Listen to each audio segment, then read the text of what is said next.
Hi everyone. I hope everyone is good. We have a bit of a noise. Our neighbors are having sort of a Sunday, I don't know, session, Sunday soul session, whatever. So it's a bit noisy. But other than that, and the fact that we're losing summer, it's a bit cold now. But yeah, we're just looking forward to now the Easter holidays. It's that time of the year. So, but other than that, yeah, all's good. I've been a little bit sick past week, having flu, and I think it's because of the weather changes. And I'm addicted to ice, so I love I love ice, and it makes me sick. But yeah.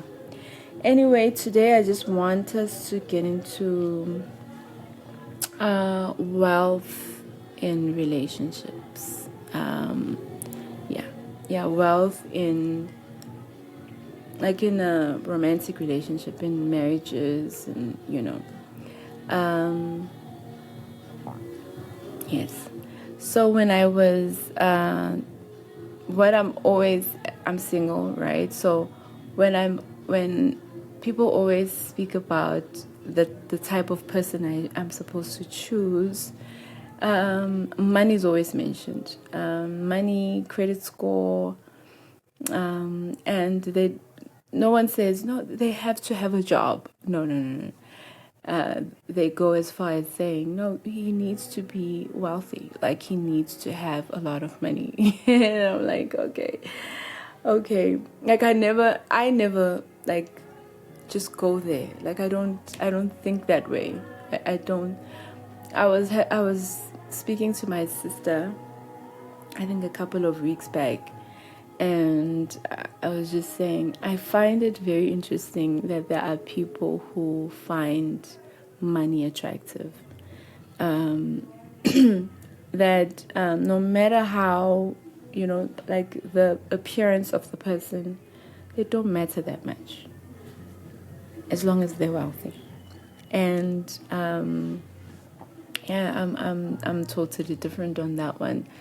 If you, for example, maybe kind of show off your car keys, or maybe in a conversation you keep dropping that you have property, or your position. This week, as I was walking, like I was walking towards the office in the morning, I just saw this guy, this lawyer. He has his this coat, I don't know what you call it, and he had his case walking, and you could tell like he wants us to see that, guys, I'm an advocate, or I don't know what I found that very interesting. So maybe he was not showing off, it's just, I don't know, but I just got that feeling. But my point is, when you sort of show off that way, you lose me. Maybe you had me in 3 seconds, maybe, and then immediately when you start like showing off what you have and where you work and all of that, immediately you lose me. For me, that just says pride, that just says arrogance, and it could be you don't know how to, you don't know the type of person I am, and you think that might be appealing to me, and but no, it's not. And for people who are like that, like, I'm not saying there's anything wrong, not at all. I just, my point for that was,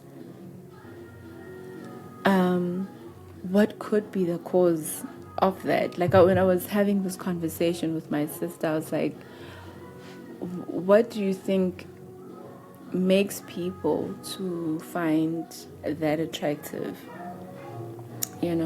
Because someone could even stay in a situation where they're not necessarily happy with that person, but because there's money, they stay, you know. Yeah. So I found that very interesting, that there are people who, that's a very important thing to have in a relationship. Yeah, no, for me, no. And what I mean by that, I'm not saying I want someone who barely makes it. Because I think if you're in that position, the last thing I think you should be thinking about is getting married or getting into a serious relationship, because we know for a fact that a lot of marriages end because of financial reasons. So I think before you jump into something like that, you need to figure yourself out. Like, you need to sort things out, settle debts, I don't know, get a better job, you know, like just create a better space for yourself, so that when you bring someone else into your space, then it's a much better environment, because let's say then you end up having kids, you add kids in that kind of a situation. We were just speaking of the social grants, and we were speaking about the budget speech, and we ended up speaking about the social grants. So I was like, how much is it now? And they said 3 something. I don't remember, but it's 3 something. And I was like, what? Imagine the whole month you waiting towards the end of the month to get 350. And you have to raise a child with that. You're not working. Because you have to be a person who's not working for you to qualify for that. It's not that you're working and you're earning less, then you can get that. No, you have to be a person who's not working. Like, I can give you 350 and you will finish it within an hour, but just buying takeaways, or just, I don't know, or just not even takeaways, but basic things that you need. You would spend it in the shop. Like, you would even get frustrated. Like, I don't know what I can get and what I can't with this, because it's so limiting. So, my point is, in that kind of a situation, I think obviously you shouldn't be. I'm not saying I'm just saying you're just complicating things for yourself and for the next person if you enter into a relationship when you're in that space. So I'm not saying I want someone who barely makes it, because that won't work. How will that work? But what I think is ideal is a partnership approach. A partnership approach. My family and I we have a Bible study, a weekly Bible study. Actually, it's a daily. Yeah, we read. We take turns in like leading the conversation. We were reading John just not so long ago, and now we've started with Genesis. And when we read chapter 2, my sisters were blown away. They were blown away by God's provision.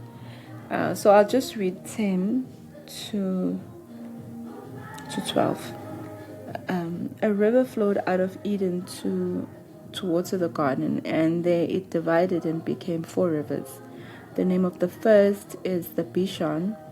It is the one that flowed around the whole land of Havilah, where there is gold, and the gold of that land is good. This word is difficult, but yeah.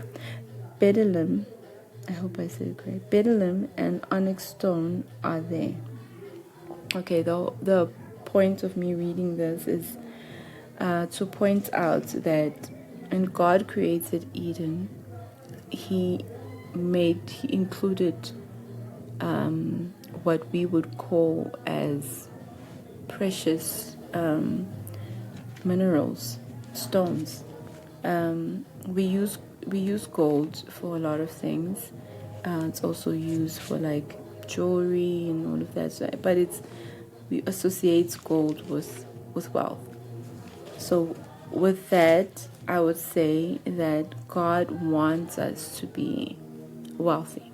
He wanted Adam and Eve to have the best, and that is wealth, and that is with the expensive, precious, rare stones, onyx, the likes. So, this thing of us saying humility goes hand in hand with having less than, just having just enough, I'm content. I'm content with my 9 to 5 job. I'm content with being able to just put bread on the table. There's seasons where you have to have that mindset, but that shouldn't be a longevity thing. We are created for more. As I said, when we go back to, as I read Genesis, when God created man, He created us to experience the best of this world. I mean, there are places that, unfortunately, as we rule the earth, we've made certain places exclusive, and it's for a certain class. Like we've just closed off certain areas just for certain people, and those places are quite beautiful. Like the waters, the sands, the mountains, the nature. It's beautiful. Some of those lands have those stones, have the diamonds, have the gold, have all those minerals.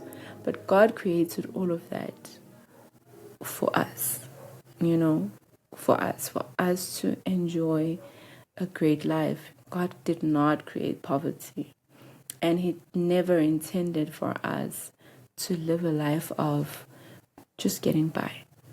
As I said, there are seasons when we go through that, but that shouldn't be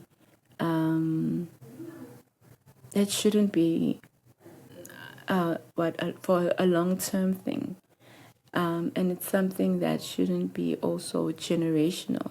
At some point, it's supposed to break.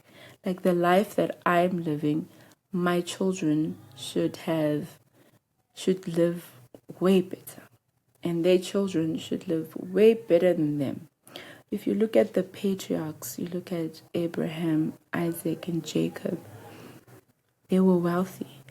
And the wealth, was what? How would I transfer it? But it just went on to the next generations. So they were wealthy because the father was wealth. The father's wealth is transferred to the father, and then so on and so on. Now I'm thinking of Solomon. When Solomon was coming into being the king of Israel, he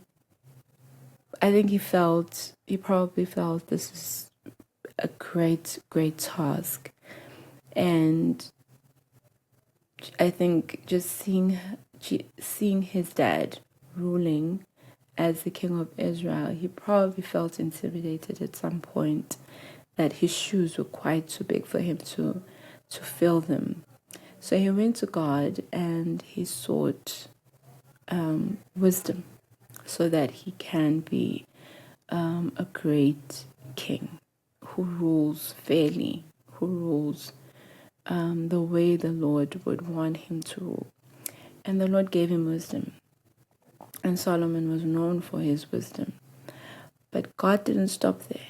He gave him wealth. Solomon was also known for being a wealthy king. So God wants us to be wealthy. God wants us to live a life that is overflowing, that is expensive. Because if, let's say, I see someone who is lacking in something, is lacking financially, and I have the desire to assist that person, if I don't have it, how will I be able to assist? I can't. But then God trusts me with blessing me more and with blessing me more so that I can be able to share that with that person. Right? So that's where I think we need to change our perspective. Yes, there's a time to be content, but we're here for more. And I think it would be selfish of me to be just okay and relaxed with living the way I live, and then when I have children, I don't think of their future. Like, I don't invest in, when I'm no longer around, what do they get, I should be creating wealth in a way that when I'm no longer there, my kids still are able to live a life maybe I was giving them, but even more. And again, with them as well, they do the same thing, that we have this generational approach. So I want us to read also Proverbs 31. We'll read 16, verse 16 and verse 23. She considers a field and buys it. With the fruit of her hands, she plants a vineyard. Her husband is known in the gates when he sits among the elders of the land. So what I'm getting from this is that this woman, and it says she considers a field and buys it. She's into property, she's into investment. And then it says, with the fruit of her hand, she plants a vineyard. So she not only does she buy the field, but she is productive with the land in that she creates a vineyard, and that would be like a business. Places where, let's say here in South Africa, places where there are vineyards, they are known to be the wealthy, the land that's owned by the wealthy, especially in the places of like Cape Town, Stellenbosch. Those places are for the wealthy. Like, we know it's just one of those places that have a bit of exclusiveness about it. So, but she considered the fields, bought it, and created something out of having that land. And I read 23. Her husband is known in the gates when he sits among the elders of the land. What this means, the position of him being known in the gates and sitting among the elders of the land, is a position of influence, is a position of power. So I read these two verses to point out that they were not just a couple that were just making it, but they were a couple that were wealthy and influential. And for me, that would be what I think we should strive for. Because in me creating and building, I need to be in certain rooms, in certain spaces, in places of influence and authority for me to create and build, right? So I think that's what should be our ambition. and have the approach of a team. That's how I see it. We said, I keep on just going back to Genesis, that he created them equally, and he created both of them to reign and rule. And for us to be in that position of ruling and reign, teamwork is essential. So when we come into, let's say we get into a space of now we're starting a family and whatever, I think our approach, like both of us, like our vision should be, we're coming together with whatever it is. You bring whatever you have over the years that you've built and you've created. I come with whatever I have. But the main thing, the vision of whatever it is that of our relationship, and is that we overflow. And in us overflowing, it's us building, creating. It could be creating in terms of getting into business. It could be creating in terms of creating organizations in the community, in your community, in uplifting, I don't know, the poor, youth, whatever. But just get into a space of influence, of changing environments, of creating and building, of being legacy minded. For me, that I think is the best approach. The approach of we doing this together as a team. I am not, my ambition is not to necessarily seek out someone who is established and who's wealthy and all of that.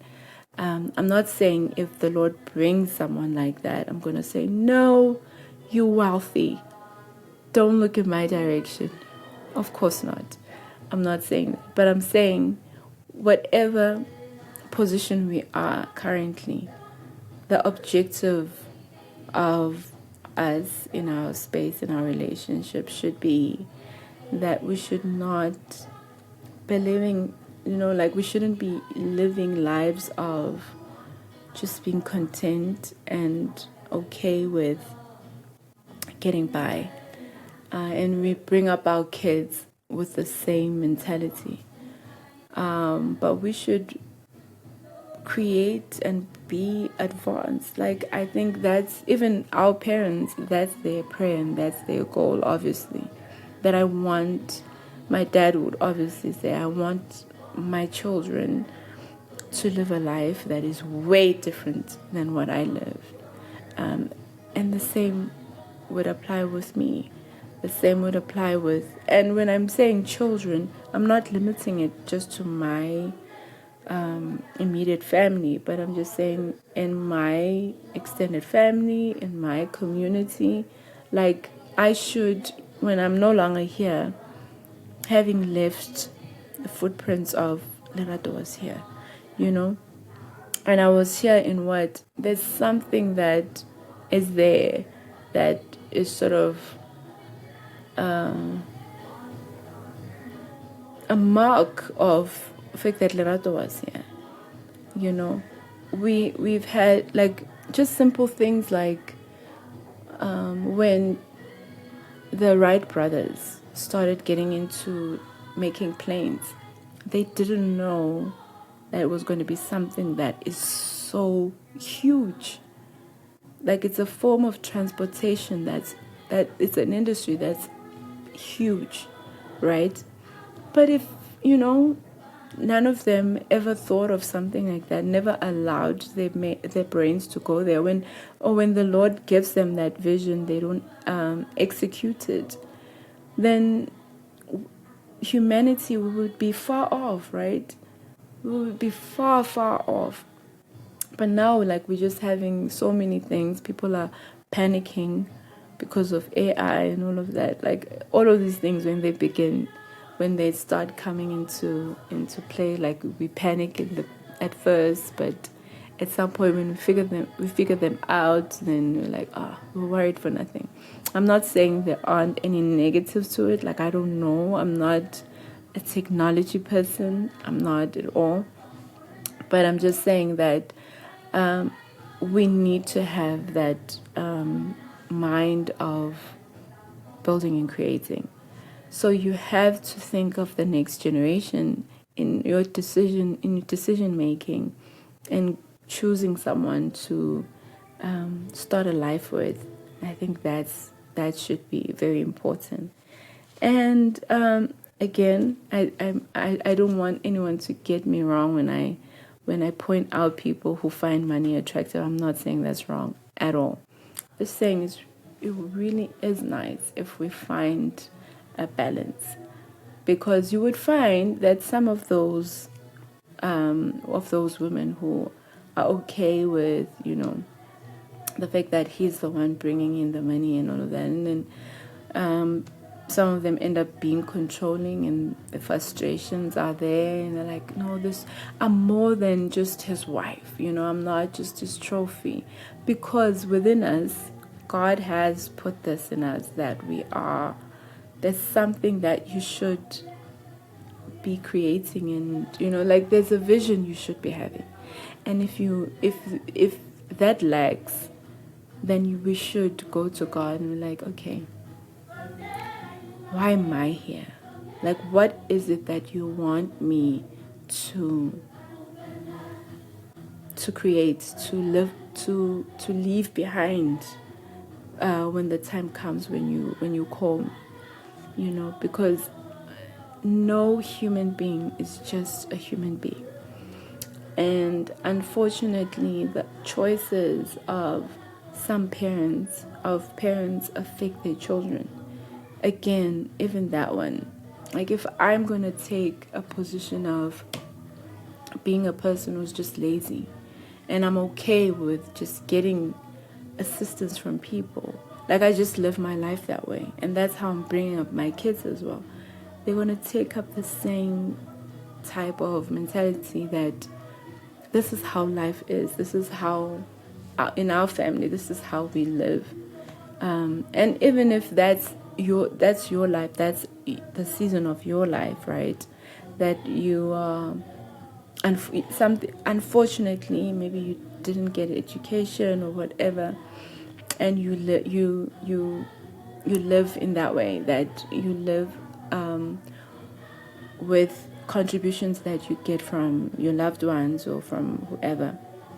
But that doesn't mean that should be also what you're teaching your children, that this is how our lives are.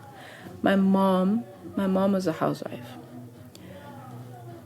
But when my mom spoke to me, and I came to her and shared my ambitious goals and dreams and whatever, she never said, no, Laradu, you're gonna have to just get married and have children and raise your children. And then if you happen to get a job, good, but that should be the main priority. No, never.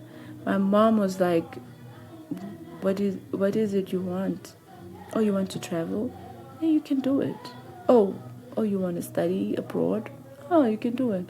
Oh, you want to do this? Like, she was like, there's nothing, no matter how outrageous it was, she encouraged it. She, so my point is, it doesn't mean that because maybe for like right now your life is not as you had planned out, that it would turn out in terms of your finances or whatever. You can't maybe necessarily create, live wealth behind for your children, but the way you bring them up that you are more than this, and there's more for you, and God wants you to have more. That should be the approach we have, that we are a team, and that wealth is something that we should strive for, and not strive for to make ourselves rich and just become billionaires for no reason. I just get frustrated with just seeing people, like, you just have this wealth and you're seeing people like who are lacking around you, and you've just made this money part of your identity. No, you have it, like, you have it so that it can have an impact, like it can solve problems. Anyway, I'm not going to get into that, but yeah, that's what my stance is on, is that when I get married, when I get into a relationship, that's what I would want us to, the goal that I would want us to have, that goal, the goal of, yes, we're coming together with whatever it is that we have, whatever the Lord has blessed us with, but we're built from it. We're built from what we have, and the Lord will multiply whatever it is we have. God wants us to live a life that is fulfilling, a life that is a blessing, so that we can be even a blessing to others. So I'm not saying when you want to impress a girl, don't show off your car keys. She might like that, or she might like that. So I'm not taking a jab at anyone. I'm just saying that it can be a little prideful. But anyway, I hope everyone understands and is, it's clear where I was going with this. I hope we just have this team work in relationship. Like, we don't need to compete with each other. Like, when you see a perfect example is Siba, who's a South African chef, and her husband. Like, I would call them this couple in Proverbs. Like, they are influential. They are, like, just doing well in their spaces, in their careers, and and you can tell as they're creating wealth, they're building businesses, like, she's always introducing a new project that she's doing. Also, another couple is they're from HGTV, Chip and Joanna Gaines. Like, I also love that couple. I remember just watching them when they were doing Fixer Upper, and now they've just become this enormous thing. And that they're just buying all these properties and developing these lands, and they're creating wealth, which is something that I find it to be a blessing. And none of them are competing. Like, Brian, Siba's husband, is her biggest fan. Like, the country knows that. Like, he's always the one who's, like, speaking so positively about his wife. Like, so no one in the relationship should feel that, okay, now you're making more money than me, which means now you're going to have more control. No one should be ruling over anyone in the relationship. We're equal. Yes, obviously, again, I am Christian. I am a Christian girl. I recognize submission, that I have to submit to my husband as the head of the home, understandably. But both of us also need to submit to Christ, and both of us should have a team mentality. We are a team. We're not competitors. We're not competitors. We both should have the same vision. Yeah. So anyway, I hope this blessed you. I know I rambled on a lot. The thing is, it's quite an interesting topic. But I hope you enjoyed it, and I hope I was clear, because I went on. I was just everywhere on it, and I'll share the scriptures that we read just below. So thank you for joining me, and I hope everyone has a lovely week ahead. Thank you.